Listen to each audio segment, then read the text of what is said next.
Yellow vibe let's talk cinema.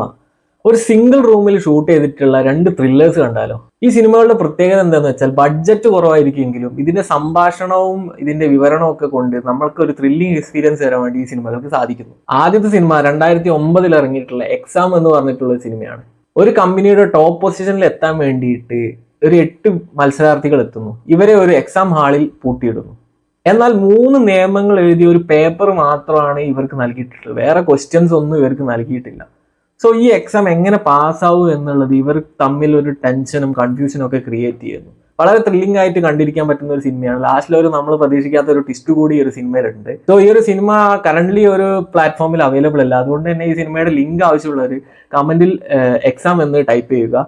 രണ്ടാമത്തത് ഒരു classic സിനിമയാണ്. 1957 റിലീസായിട്ടുള്ള 12 ആംഗ്രി മെൻ എന്ന് പറഞ്ഞ ഒരു സിനിമ. കോർട്ടിലെ 12 ജൂറിമാരും തന്റെ അച്ഛനെ കൊന്ന കുറ്റത്തിന് കോർട്ടിൽ വിചാരണയ്ക്ക് എത്തിയിട്ടുള്ള ഒരു ചെറിയ പയ്യനുമാണ് ഈ ഒരു സിനിമയിൽ മെയിൻ ക്യാരക്ടേഴ്സ് അവതരിപ്പിച്ചിട്ടുള്ളത്. സംഭവം ഒരു കോർട്ട് റൂം ഡ്രാമയാണ്. നമ്മുടെ മലയാളത്തിൽ മേൽവിലാസം എന്ന് പറഞ്ഞ ഒരു സിനിമയൊക്കെ ഒരു പക്ഷേ ഈ ഒരു സിനിമയിൽ നിന്ന് ഇൻസ്പയർ ആയിട്ട് എടുത്തിട്ടുള്ള സിനിമയായിരിക്കാം. വെറും പ്യുവർ ഡയലോഗ്സ് ആൻഡ് ഇമോഷൻ കൊണ്ട് ഒരു ത്രില്ലർ സൃഷ്ടിക്കാൻ പറ്റുമെന്ന് ഈ ഒരു സംവിധായകൻ ഈ ഒരു സിനിമയിലൂടെ തെളിയിച്ചിരിക്കുകയാണ്. അതുകൊണ്ട് തന്നെയാണ് ഇതിനെ ഒരു ക്ലാസിക് എന്ന് ഞാൻ വിളിക്കുന്നത്. സിനിമ ആമസോൺ പ്രൈമിൽ ലഭ്യമാണ്. ഇതുപോലത്തെ കൂടുതൽ movie suggestions, reviews, life style tips ഒക്കെ കിട്ടാനായിട്ട് ചാനൽ തീർച്ചയായും ഫോളോ ചെയ്യുക. വീഡിയോ ഇഷ്ടപ്പെട്ടിട്ടുണ്ടെങ്കിൽ ലൈക്ക് ചെയ്യുക. മറ്റൊരു വീഡിയോയുമായി കാണുന്നവരേക്കും അഡിയോസ് ബൈ ദിസ്.